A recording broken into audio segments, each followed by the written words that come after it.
I used to think that surviving Sunday dinners at my parents' mansion was the ultimate test of endurance. But nothing prepared me for the night when a simple takeout order shattered 30 years of silence. It began, as it always did, inside our modest two-bedroom apartment. That morning I woke up earlier than I wanted to. Even though Sunday was my only chance to sleep in, Lily needed help finalizing her science project. And Jason was tugging at my sleeve with a children's book he wanted to practice reading aloud. I pulled myself out of bed, rubbed the sleep from my eyes, and went into our small kitchen where sunlight spilled through thin curtains. I stirred pancake batter and shaped each one into dinosaurs. Our little tradition to make tight budgets feel magical. "Mom, do you think Grandma will like my drawing?" Lily asked, carefully slipping a family portrait into a plastic folder to keep it neat. Her eyes were so hopeful that it made my heart ache. She had spent hours adding delicate details, even including the brooch my mother wore every Christmas. "It's beautiful, sweetheart. I'm sure she'll love it," I told her, though inside I knew exactly where it would end up, tucked away in the drawer of children's artwork that never saw the refrigerator door. Jason hopped on a chair, his hands dusted with flour. "Can I sprinkle the topping, Mom?" he asked, leaning over the apple crumble we were preparing to bring along. "Of course," I said. "Remember, gentle, like feeding birds." He giggled and imitated my hand motion, proud of helping. Just as we were finishing, I heard a disturbing hiss outside. I rushed to the window and saw fluid pooling beneath my 10-year-old Honda Civic. My stomach dropped. Car repairs weren't part of this month's fragile budget. "Everything okay, Mom?" Lily asked, reading my face. "Just a little car problem. Nothing to worry about." I forced a smile, though my chest felt heavy. Calling our neighbor Rick cost me 45 minutes and $100 I hadn't planned to spend. He patched it enough to get us to the mansion and back, but warned me it needed serious repairs. That money had been set aside for Lily's new shoes. I swallowed the knot in my throat and told myself we'd figure it out later. By the time we finally got on the road, we were 30 minutes late. I called my mother to let her know. She sighed and said, "Reliability is a virtue, Anne." The words echoed in my head like a bell of shame. We pulled up to the iron gates at 4:45, 45 minutes after the requested arrival time. The circular driveway glistened with polished luxury cars. My sister Diane's brand new Range Rover gleamed under the sun, her old one barely a year old. "Wow, did Aunt Diane get another new car?" Jason whispered. "Looks like it," I answered softly, refusing to plant resentment in his young heart. We carried the apple crumble up the marble steps, my hands already clammy. The oak door swung open before I could ring the bell. Marjorie, the longtime housekeeper, greeted us with warm eyes. "The mood is tense today," she whispered as she took our coats. Her warning meant trouble. Inside, the mansion's entry hall sparkled with chandeliers, but all I noticed were the suitcases stacked near the guest wing. My mother's voice cut through the silence, finally decided to join us. "Anne?" We were about to send a search party. She sat on her antique settee with a glass of wine, perfectly coiffed and entirely unimpressed. "Sorry, car trouble," I murmured, pushing the children forward. "We brought dessert." My father didn't even glance up from his financial newspaper. "Marjorie, take it to the kitchen," he commanded. No eye contact, no greeting. At 65, Richard Wilson still wore tailored suits for family dinners, as though casual warmth might tarnish his image. Diane sprawled on the sofa, scrolling through her phone. "Car trouble again? Maybe if you had a reliable vehicle like a grown-up," she sneered. Her kids, Zach and Madison, lounged on the carpet with brand-new tablets, shoes on, smudging the cream sofa. Madison squealed when she saw my parents. "Grandma, Grandpa, we're here." My mother's face lit up. She put her wine down to embrace Madison and handed her a porcelain doll freshly cleaned from the attic. Meanwhile, Lily shyly stepped forward and offered her drawing. "I made this for you, Grandma." My mother held it between two fingers, as though it might smudge her silk blouse. "How creative." "Marjorie, put it somewhere safe." She handed it off without a second glance. Lily's face fell, her eyes dimming. I placed a hand on her shoulder. "It's beautiful, sweetheart." Maybe Grandma can frame it for her office. My mother's noncommittal hum told me all I needed to know. Jason hovered beside me, watching as Zach flaunted his new tablet for my father, who nodded with pride he had never shown for Jason's experiments. Then came the moment that cracked the night open. My mother, complaining of exhaustion, announced they'd order takeout, a first in 15 years. My father pulled out his gold pen and notebook, asking Diane's children what they wanted. Sushi with gold flakes, Zach demanded. Pasta with truffle sauce and tiramisu. Madison chimed in. My father wrote everything down, nodding approvingly. Diane requested salmon risotto and sparkling water.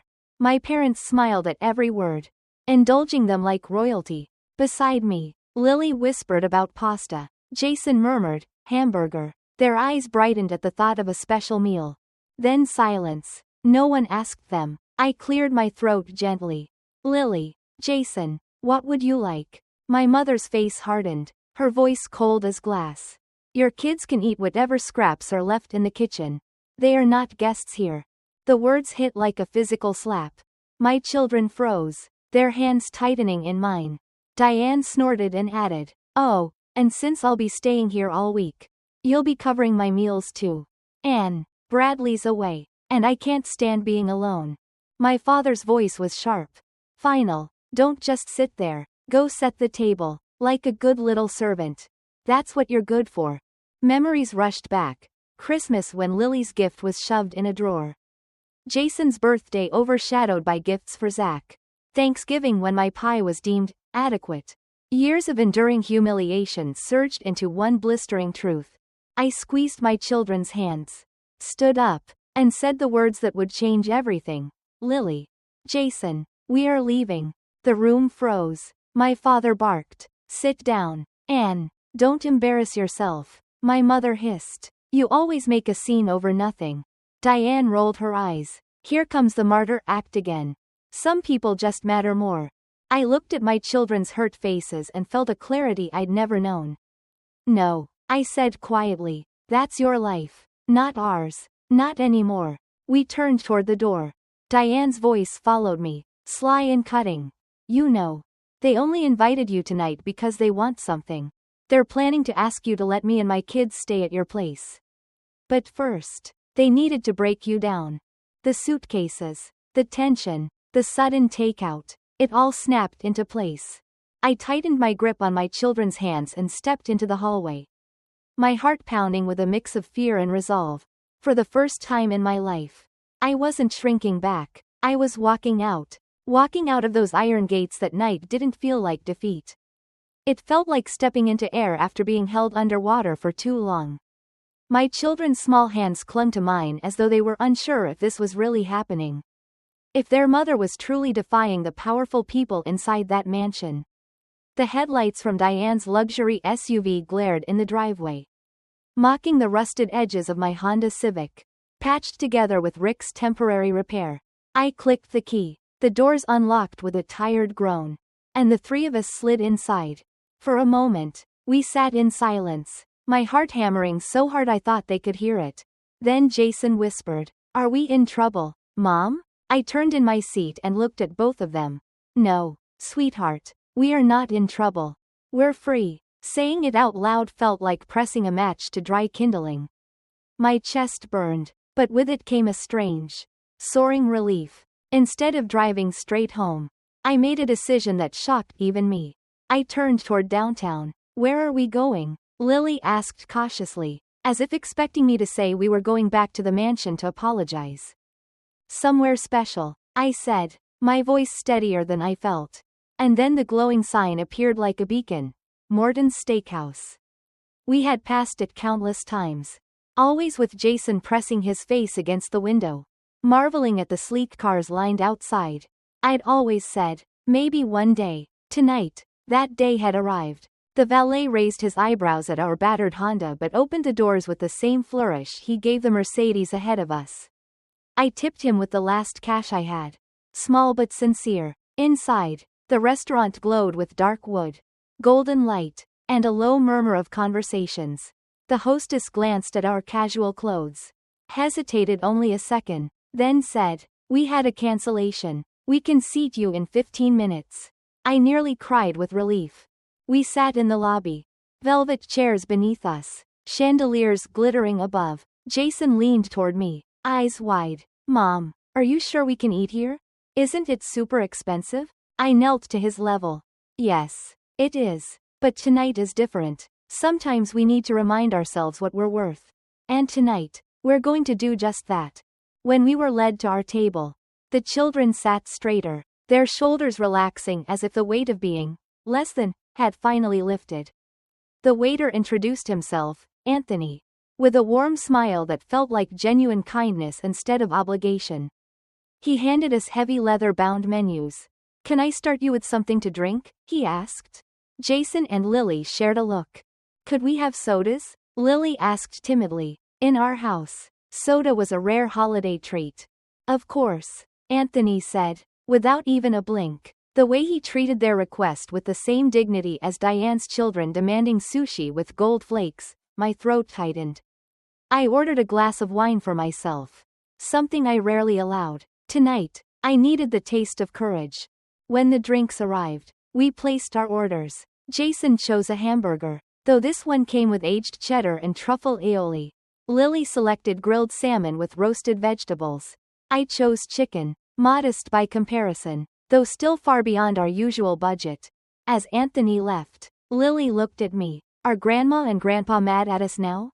They probably are, I admitted, swirling my wine. But being mad doesn't give anyone the right to be unkind. Remember that. Jason frowned. Why did Grandma say we should eat scraps? Did we do something wrong?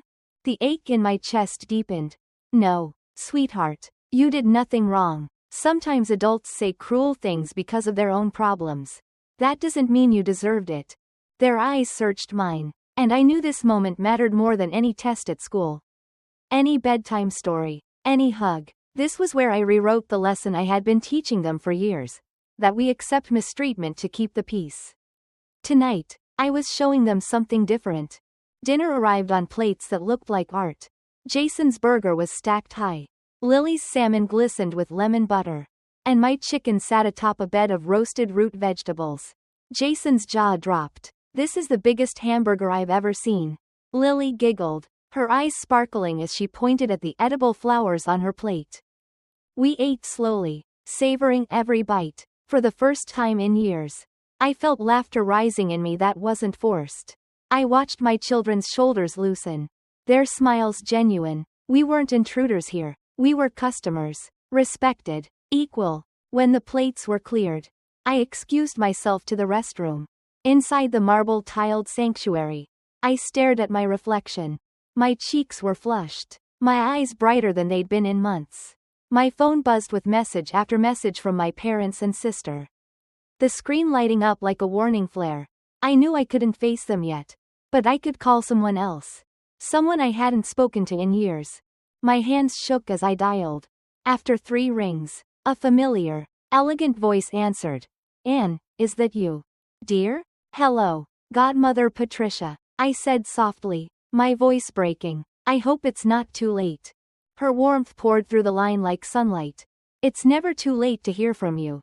Though I must say, you sound upset. What's wrong? And then it all came tumbling out. Years of favoritism. Tonight's cruel dismissal. Diane's smug laugh. My children being told to eat scraps. I told her everything, my words rushing like a dam breaking.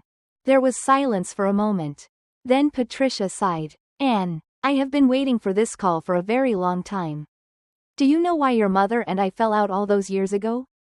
Because I confronted her about how she treated you. I told her Diane was the golden child and you were being crushed. She told me never to interfere again. But I always hoped one day you'd see the truth for yourself. Tears pricked my eyes. I never knew. Of course you didn't, she said gently. They didn't want you to know. But now you do. And Anne, it's time you also knew the truth about your parents' situation. The real reason Diane is suddenly desperate. And why they wanted you at dinner tonight. Her voice dropped, steady and serious. Your father's empire has been crumbling for years. The mansion has been mortgaged again and again. Bradley didn't go on a business trip. He left Diane after discovering her mountain of debt. Your family is on the edge of financial collapse. And she paused. I hold the note on their last loan. I gripped the counter to steady myself. My parents, the untouchable pillars of wealth and power, were standing on sand. And Anne, Patricia continued, I see no reason to wait until I die to help you. I want to set up a trust for you and your children now. $5 million. Enough to make sure you'll never be at their mercy again. I gasped, horrified and humbled all at once. Patricia, I didn't call for money. I needed someone to tell me I wasn't crazy. She chuckled softly. And that's why you'll accept. Because you didn't ask. You deserve independence. Anne, you deserve to stand on your own without crawling back to them. Consider it a gift for choosing dignity tonight. I pressed my hand to my mouth. My heart racing. A new world was opening before me. One I had never imagined. Back at the table, Jason and Lily were giggling over a towering chocolate cake. Their faces smudged with icing. Eyes brighter than I'd seen in years. My phone buzzed again with frantic messages. My mother. My father. Diane. All demanding explanations. I silenced it and slid into my seat. Is everything okay, Mom? Lily asked. Perceptive as always. I smiled. My voice steady. Everything's more than okay, sweetheart. Everything's about to change. Monday morning felt like waking into a different world. The old Anne, the one who smoothed over insults and swallowed humiliation for the sake of family unity, would have dragged herself to work as if nothing had happened. But this Anne picked up the phone, called the school principal, and requested a rare personal day. My perfect attendance record spoke for itself. And he readily agreed. I packed lunches for the kids, kissed their heads, and walked them downstairs to Sandra, our kind neighbor who often helped with babysitting. Jason skipped along, still buzzing from Morton's chocolate cake. Lily clutched my hand longer than usual. You'll be okay without us? She asked. I bent down and whispered. I'll be more than okay. Sweetheart, today is the first day I'm fighting for us. At 9 sharp, a knock came at my apartment door. When I opened it, Patricia stood there in a navy pantsuit. Her silver hair neat, her presence exuding calm authority. Beside her was a man in his 50s carrying a leather briefcase. Good morning, my dear, Patricia greeted me warmly. This is Mr. Greenberg, my attorney. The three of us squeezed around my small kitchen table, steaming mugs of coffee between us. Mr. Greenberg spread out documents. His manner efficient but kind. Patricia explained. Your father mortgaged the mansion to me. With their default, I hold the power to call the loan due immediately. Richard and Eleanor are cornered. Anne, they invited you last night not for family bonding but to prepare you as the solution. Their plan was to shame you into obedience before asking you to house Diane and the children indefinitely. The words sank like stones. Shame is a weapon. It had been their favorite tool for decades. Mr. Greenberg tapped one of the documents. Mrs. Montgomery wishes to establish a trust in your name. $5 million to begin with. You'll be trustee, with full discretion for expenses tied to education, healthcare, housing, independent, protected, beyond your parents' reach. My mouth went dry. $5 million? I nearly whispered it, afraid the walls would laugh at me. Patricia reached across the table, her hand steady on mine. Independence has a price. Consider this the down payment on your freedom. Before I could answer, a pounding rattled the door. My stomach clenched. I didn't need to look, I knew. I opened the door a crack. There stood my entire family. My father's hair was rumpled. No jacket over his dress shirt. My mother's eyes were puffy. Her silk blouse wrinkled. Something I'd never seen. Diane stood red-eyed, still in yesterday's clothes. Her children restless and frowning behind her. We need to talk, my father said gruffly, pushing against the door. I held firm. This is not a good time. My mother peered past me and spotted Patricia and Mr. Greenberg at the table. Her face tightened. So it's true. You've aligned yourself with her against your family. Patricia rose smoothly and stepped into view. Eleanor, Richard, Diane, what a surprise. Her voice was calm steel. I was just explaining some financial arrangements to Anne. My father's cheeks flushed. This is a family matter. Patricia, you have no right to interfere. Patricia's smile was thin. I gained that right when you signed over your mansion as collateral. And when you defaulted? Diane pushed forward, her mask cracking. Anne, please. They're going to take everything. Where are my kids supposed to live? For the first time, I saw not perfection but raw fear in her eyes. I stepped back, letting them inside. The kids were sent to the bedroom with Jason's tablet, their confused chatter muffled by the door. The adults clustered in my living room, my thrift store couch groaning under weight it had never carried. The truth came out in pieces. Ugly and jagged. My father's empire had been hemorrhaging money for years. Deals gone bad. Investments soured. Diane's secret credit card debt had surpassed $500,000. Bradley hadn't gone on a trip. He had walked out. Furious at the lies. The mansion had been remortgaged so many times that it was a house of cards ready to topple. You should have told me, I said, my voice trembling not with fear but anger. Instead you humiliated my children. Instead you made me the scapegoat. As always. That was unfortunate phrasing, my mother murmured, eyes down. The stress. Stress doesn't make you tell children they're not worthy of a meal. Patricia cut in firmly. It reveals what you already think. But my father wasn't interested in apologies. He leaned forward, voice sharp. We expect access to whatever Patricia is providing you. That's only fair. Family shares everything. I felt a heat rise in me. A strength I hadn't known I possessed. Family shares love, respect, responsibility, not manipulation. You've always been dramatic. My father snapped. Now isn't the time for your little moral speeches. I stood, my knees steady, my voice calm. Here are my terms. Diane and her children may stay with us for 2 weeks. During that time, they will respect my home and my children.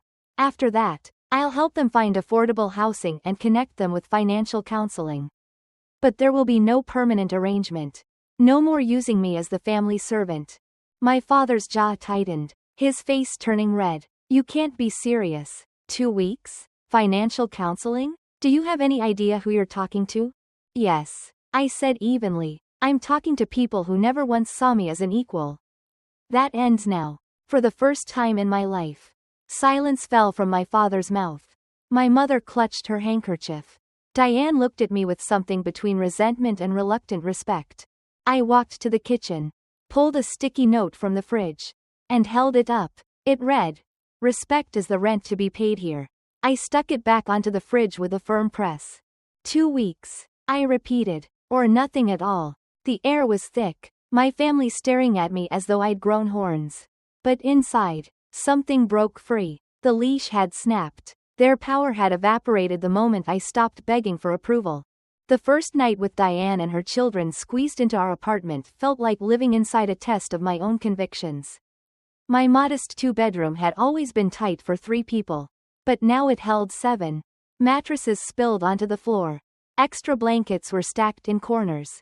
And the bathroom schedule looked like a military drill chart taped to the door. For the first time in her life, Diane had to stand in line for the shower, holding a towel and glaring at the closed door as if waiting for room service that would never arrive. Rules, I announced as we gathered in the living room. The kids cross-legged on the carpet. We share chores. We respect each other's space. No special treatment. Everyone cleans up after themselves. Diane's lips pressed into a thin line. But she said nothing. Her children rolled their eyes, used to staff picking up after them. But in my home, there were no maids, no marble floors, no buffers between action and consequence. On the second day, Madison carelessly tore the cover of Lily's carefully bound science project. My stomach clenched, expecting tears and tantrums. But before I could react, Lily stood tall. "You need to say sorry," she said firmly, her voice trembling but strong. Madison's cheeks flushed. Under my watchful eye, she muttered, "Sorry." Together, the girls glued the cover back. A fragile truce forming in glue and paper. Meanwhile, Jason became the unlikely bridge between cousins. When Zach mocked him for eating a basic hamburger at Morton's, Jason grinned and said, "Want to see something cooler?" He dropped raisins into a glass of soda and watched them dance up and down. Zach laughed despite himself, mesmerized. That tiny experiment cracked open something that had never existed before. Genuine curiosity instead of disdain. Nights were the hardest. After the children were asleep, the silence turned into a raw mirror. Diane sat at my kitchen table in borrowed sweatpants, stripped of her designer armor. Her mascara was smudged, her perfect nails chipped. "You built your life," she whispered one night, staring at the peeling paint on my cabinets. "I just played the part they wanted. Clothes, cars, parties. Underneath, I've been empty, a hollow doll." I studied her, this sister I had resented for decades. Her confession was jagged, but real. "It's not too late to learn," I said quietly. I didn't offer to fix her. I wasn't her savior, but I gave her space to breathe without judgment. For once, the golden child let her mask slip. And behind it was someone frightened and lost.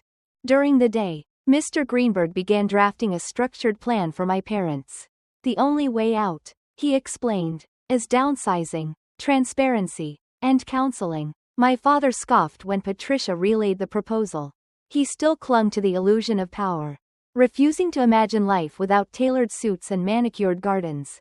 My mother wept, claiming volunteer work wasn't enough to replace luncheons and galas.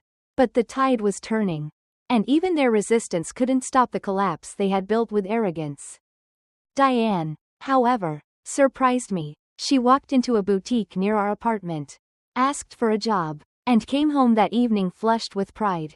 "They said I have a good eye for fashion," she said. "It's only part-time. The pay's small, but I earned it." For the first time, I saw her smile without posing for a camera.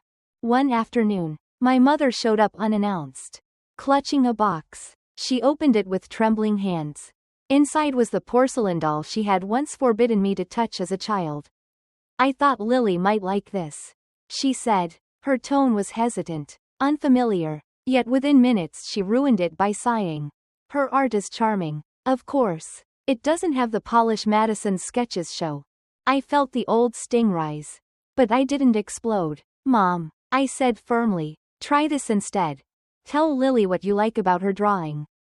Be specific. No comparisons." My mother blinked, startled. For once, she listened. "The way she shaded the tree trunk, it's very detailed," she murmured. Lily beamed, the light in her eyes proof of how simple words could heal. But peace was fragile. Late one night, my phone buzzed. A message from my father. "Sign the family agreement. Give me access to the trust Patricia set up. If you refuse, don't expect to be treated as family again." My fingers tightened around the phone. In the dim glow of the screen, I thought of my children asleep in the next room, of Diane learning humility in sweatpants, of Lily's proud smile when praised properly. I didn't reply. Instead, I stuck another note on the fridge. Next to the first. "Respect is the rent. Access is earned."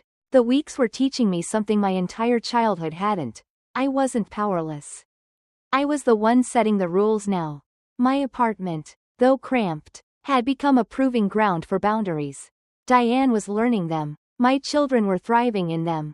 But my parents? They still believed they could twist words and wield guilt like weapons. And I knew a final confrontation was coming. The so-called family agreement arrived in a manila envelope, slipped under my apartment door as if it were a casual delivery instead of a bomb disguised in paperwork. Inside were several pages typed in my father's rigid, business-like format, paragraphs filled with legal jargon boiled down to one simple demand: that I hand over partial control of the trust Patricia had promised me. In exchange, they would allow me to remain involved in family discussions about assets and legacy. It was absurd, an offer designed to make me grateful for being chained again. I laid the document flat on the kitchen table. Diane glanced at it while folding laundry, her mouth tightening. "They actually want you to sign that?" she asked. For once, there was no sarcasm in her tone. "Yes," I said, my voice sharper than I intended. "But I'm not going to." The next day, Patricia arranged a meeting in Mr. Greenberg's office. I walked into the wood-paneled conference room with my head high, Diane trailing behind me. My father was already seated, papers spread before him, his jaw set like granite. My mother sat beside him, a silk scarf wound tightly around her neck as though she were holding herself together with fabric. Patricia's presence filled the room like a quiet storm. She offered me a reassuring nod before taking her seat at the head of the table. Mr. Greenberg cleared his throat. We're here to address the Wilsons' proposal. Let's review its implications. He explained in plain terms what the agreement meant. My parents would gain access to trust funds meant for me and my children. With no accountability, no oversight. It was a siphon disguised as a contract. This is a matter of fairness. My father interrupted. Family shares resources. We carried Anne for years, paid for her childhood. Her clothes. Her food. It's only right she return the favor. Something inside me snapped. I leaned forward, my voice low but firm. You didn't carry me. You tolerated me. You showered Diane with luxury and handed me scraps dressed up as expectations. And now, when you've finally run out of ways to juggle debt, you expect me to fix it by surrendering the only security my children have? No. My mother dabbed at her eyes with a handkerchief. Anne, think of appearances. The community will know if we downsize. People will talk. Let them talk. I said. What's worse? Whispers about a smaller house. Or the legacy of treating your grandchildren as second class? The silence that followed was thick. Brittle. Patricia finally spoke. I will extend assistance, but only if you agree to financial counseling, transparency, and accountability. If you refuse, the consequences are foreclosure and bankruptcy. The choice is yours. Diane shifted in her seat, looking from them to me. I'll sign, she said suddenly. My parents turned toward her. Startled. I'll agree to counseling, to rules, whatever it takes. I'm not proud of what I've done. But I can't keep living like before. Not at my sister's expense. Her voice cracked on the last word. Raw and unpolished. For a heartbeat. No one moved. Then my father scoffed, shoving his chair back. This is ridiculous. 2 weeks of charity and suddenly Anne thinks she's queen of the family. I won't be dictated to by my own daughter. He shoved the papers aside and stormed out. My mother hesitated, torn between following him and staying. Her eyes flicked to me. Then to Patricia. For the first time, she looked uncertain, small even. Anne, she whispered, must it really be like this? Yes, I said softly. It must. Because the alternative is worse. I will help, but only if respect comes first. Diane reached for the pen on the table and signed the counseling agreement. Her hand trembled, but her signature was clear. When she looked up at me, there was something new in her gaze, not rivalry, not entitlement, but a flicker of respect. Patricia placed her hand gently over mine. Boundaries aren't walls, Anne, they're fences with gates, and you decide who walks through. As we left the office, I felt the weight of generations of manipulation sliding from my shoulders. My father's fury would rage like a storm. My mother's shame would curdle into bitterness, but their grip was slipping. For once, they weren't the ones dictating the rules. And as the city lights flickered on outside the tall windows, I knew, the war for my family's soul had only just begun. But I had already won the first true battle. Sunday no longer meant a polished table in a mansion dripping with crystal and antiques. It meant sitting in a plain therapy office with neutral-colored walls and a circle of chairs. Dr. Gabrielle Winters, a calm woman with kind eyes behind tortoiseshell glasses, welcomed us each week with the same steady tone. This is a safe space. Here, everyone has a voice. The first session felt like walking into battle. My father crossed his arms, refusing to lean back, his jaw set in stone. My mother perched on her chair as though it might soil her silk blouse. Diane fiddled nervously with her purse strap. Her designer veneer cracked but still clinging. I sat with Lily and Jason beside me, their small shoulders brushing mine. Dr. Winters began with a simple exercise, writing unsent letters. Write to the person in this room you feel most unheard by. She said, say what you never could say aloud. My pen trembled as I wrote to my father. I was never invisible. But you made me feel that way. My children deserve better than silence. When it was time to share, my voice wavered but didn't break. My father's eyes flashed, ready with a rebuttal, but Dr. Winters held up a hand. This isn't about defense. It's about listening. Something shifted in that room. Not healed, not forgiven, but acknowledged. Over the weeks, the sessions grew more raw. Dr. Winters asked my mother to practice speaking as if she were me at age 8. Standing backstage after Diane's ballet recital with flowers no one accepted, my mother stumbled, stammered, then finally whispered, "I see you, Anne." Tears streaked my face, not from reconciliation but from the sheer shock of hearing words I'd waited decades for. Meanwhile, life outside therapy began to reshape itself. With Patricia's help, I purchased a 4-bedroom home in a good school district. It wasn't ostentatious, but it was ours, light-filled rooms, a small garden out back, space enough for Lily's art corner and Jason's science station. For the first time, I could hear laughter echo in hallways that belonged to us. Diane moved into a modest apartment nearby. She started working at the boutique. And to my surprise, she sometimes came home with stories of customers she helped, pride shining through her exhaustion. "It's not much," she admitted, "but it feels real." That pride was worth more than any gala photo. My parents, stripped of their empire, sold the mansion and moved into a condominium. At first my mother couldn't bear the loss of status. But gradually she began volunteering at a local food bank. My father, restless without boardrooms and investors, discovered woodworking. The first time he showed me a small hand-carved jewelry box. His cheeks flushed as though he were the child seeking approval. It was a strange reversal. And though I wasn't ready to hand him absolution, I saw cracks of humanity peeking through the marble. The children changed, too. Without the constant comparisons, they began to grow into themselves.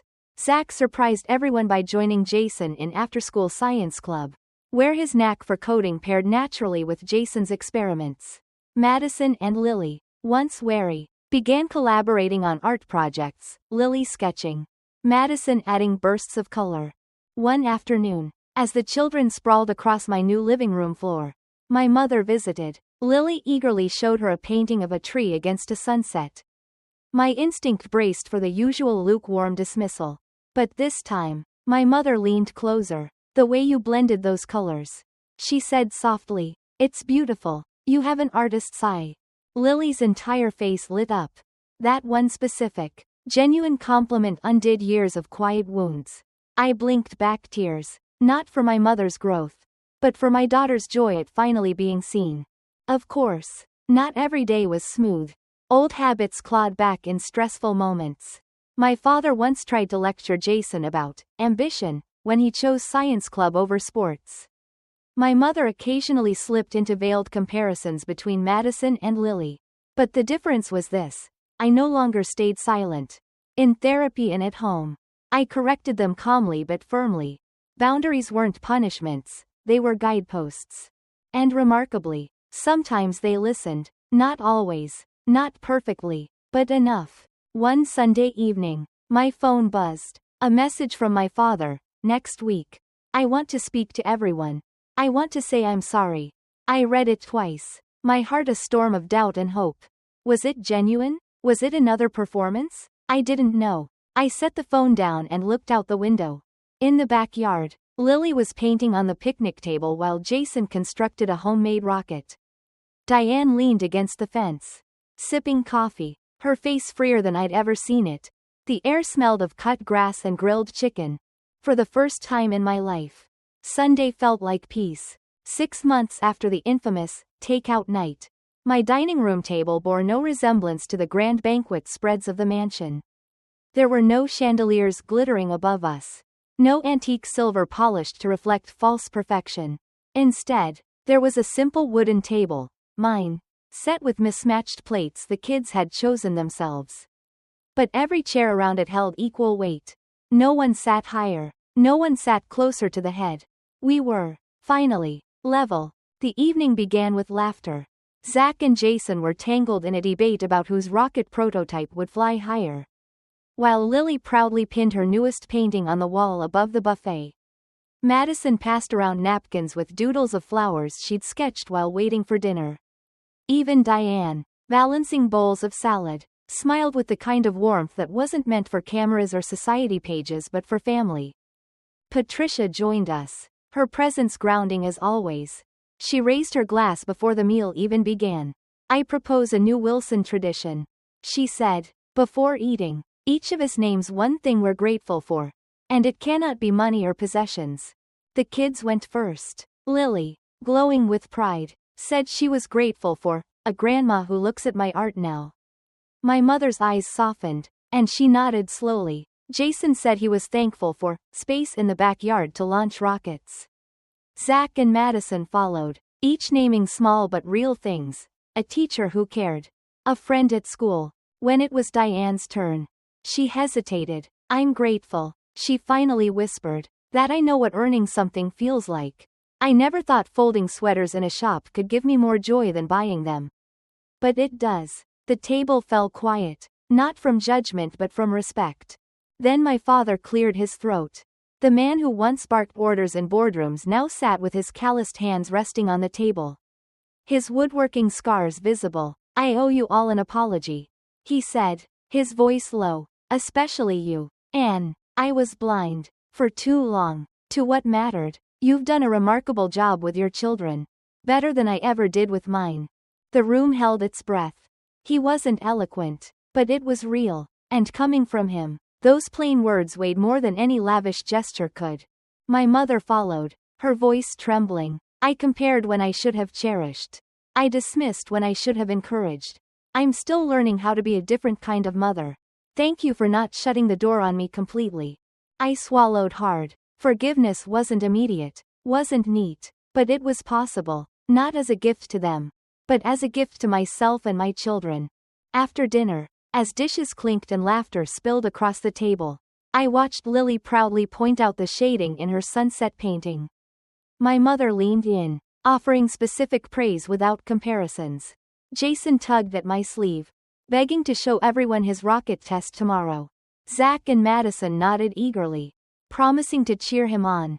Patricia sat back, smiling like someone who had planted seeds and was finally seeing a garden grow. Her words from months ago echoed in my mind. Boundaries aren't walls. They're fences with gates, and you hold the key. I realized then that the greatest inheritance I could give my children wasn't money.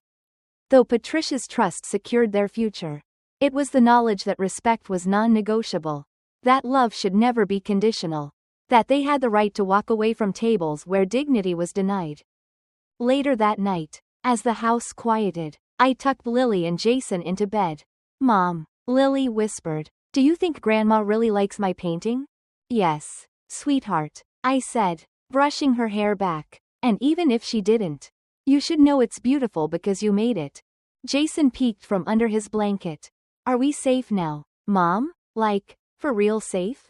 I kissed his forehead. Yes, honey, because safety isn't about where you live or how much money you have. It's about knowing your worth. And you both know that now. When I returned to the living room, the dishes were still scattered, but the room felt different, alive, warm, honest. Diane lingered by the door, her purse slung over her shoulder. You know, she said quietly, I used to think you were weak for always trying to keep the peace. But you were strong, you just didn't know it. And now, I kind of want to be strong like you. I smiled, a mix of sorrow and pride. Then keep showing up, Diane, that's all strength really is. As she left, I caught sight of Patricia standing by the window, her gaze on the backyard where tomorrow's rocket launch would take place.